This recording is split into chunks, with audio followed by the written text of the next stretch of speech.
लक्ष्मी जी 4 बहन भाई, दरिद्रता उसको कहते ज्येष्ठा देवी, फिर लक्ष्मी, फिर दाता, फिर विदाता, ऐसे लक्ष्मी 4 बहन भाई।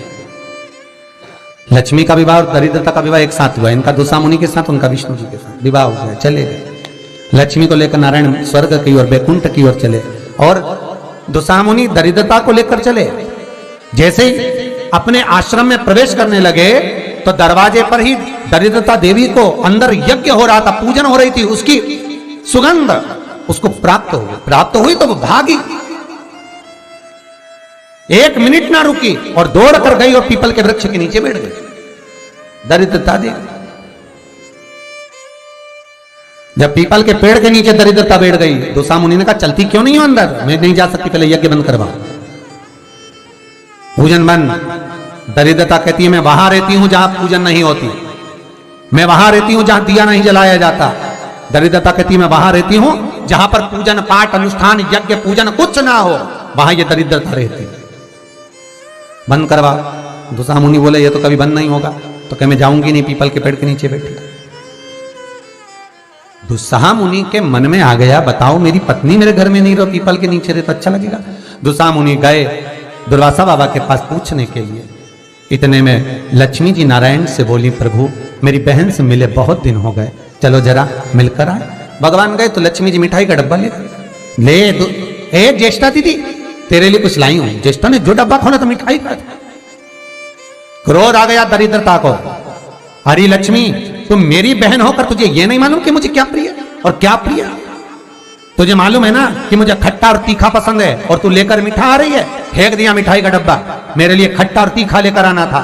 लक्ष्मी जी बोली जी अब तेरी शादी हो गई, मैं समझी कि तब तो मीठा खाएगी, अब क्या मालूम था कि अभी भी खट्टा और तीखा खाएगी। फेंक दी। महाराज ये दोनों बहन का विवाह एक साथ हुआ है, इसलिए आज भी दोनों बहन प्रतिदिन घूमने के लिए एक साथ निकलती है। और हमारा शिव महापुराण का चरित्र, विष्णु पुराण का चरित्र, स्कंद पुराण का चरित्र कथा कहती है कि दरिद्रता हमारे घर में प्रवेश ना करे, इसलिए दरवाजे पर नींबू और मिर्ची को टांगा जाता है, जिससे दरिद्रता देवी बाहर की बाहर खाकर चली जाती है और मिठाई का डब्बा अंदर रखा जाता है, जिससे लक्ष्मी अंदर प्रवेश कर जाती है। मिठाई घर के अंदर और दरिद्रता के लिए नींबू मिर्ची बाहर। ये बात प्रवेश ना चाहिए।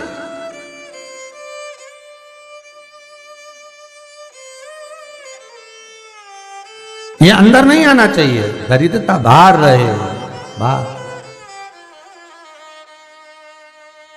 भगवान विष्णु कहते हैं दरिद्रता। आज शनिवार का दिन है जिस दिन तुमने हमारा लक्ष्मी के साथ दर्शन किया है इस पीपल के पेड़ के नीचे। जो शनिवार के दिन पीपल के वृक्ष के नीचे दिया लगाता है, पूजन करता है, उसको लक्ष्मी प्राप्त हो। सोमवार, मंगलवार, बुधवार, गुरुवार, शुक्रवार, शनिवार, ये सारे वार हम पीपल के वृक्ष के नीचे लक्ष्मी के साथ विराजमान होंगे।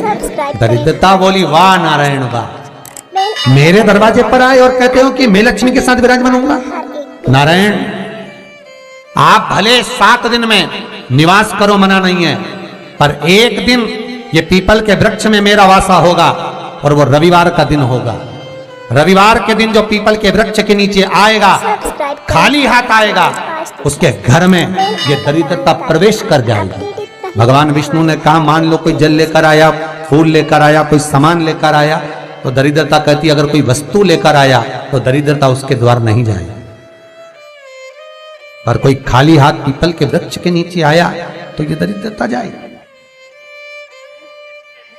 आज भी नियम है महाराज, पीपल का वृक्ष अगर दीवालों पर लग गया, कहीं लग गया, नहीं उखड़ रहा, बार बार उखाड़ा फिर लग जाता, फिर उखाड़ो फिर लग जाता, तो रविवार के दिन एक नींबू को काटकर मिर्ची के साथ में उस पेड़ के नीचे रख दो और रविवार के दिन फिर उसको उखाड़ दो, कहीं ले जाकर लगवा दो, तब वो वृक्ष फिर वापस नहीं लगता। आज भी नियम है। और अगर आप वैसे रोज उखाड़ोगे तो 2, 4, 8, 15 दिन में, 20 दिन में, 1 महीना, 4 महीना, 6 महीना वापस लग, वापस वहीं विराजमान है। पर नींबू कटा हुआ अगर रख दिया और मिर्ची रख दी और उसके बाद उसको उखाड़ा और कहीं ले जाकर लगा दिया आपने, फिर वो नहीं, दरिद्रता दे विराजमान हुई। भगवान विष्णु लक्ष्मी से कहते हैं, लक्ष्मी ये पीपल का वृक्ष है, जिस वृक्ष के नीचे भगवान शिव का ही एक कपिल अवतार, पिपलेश्वर अवतार, भगवान शिव का एक स्वरूप जो कि स्वयं दधीची ऋषि की धर्मपत्नी सुभार्च के गर्भ से भगवान का एक आनंदमय ज्ञान मुद्रा का स्वरूप उत्पन्न होगा, जिसका नाम पिपलाद होगा, वो यही पीपल के वृक्ष के नीचे निवास करेगा। इसकी जड़, तना, पत्ते ये सब पुण्य भागी होंगे, पुण्य भागी। एक सरल विषय में ध्यान देना, फिर निवेदन करूं। कई माताएं कहती है, गुरुजी हमने सफेद आंकड़े की जड़ बांधी और मान लो संतान हुई, और कई ऐसी हैं जिन्होंने बांधी और तो नहीं हुई है, तो उसके लिए भी ध्यान रखिएगा। 18 साल हो जाएं, 17 साल हो जाएं, 10 साल हो जाएं, 12 साल हो जाएं और घर में बच्चा नहीं है, संतान नहीं है, तो प्रयास करना सफेद आंकड़े की जड़ को लेना, तुमरुका जी का नाम लेकर 21 बार शिवलिंग पे से घुमाना, रजस्वला धर्म के 7वें दिन कमर पर बांध लेना,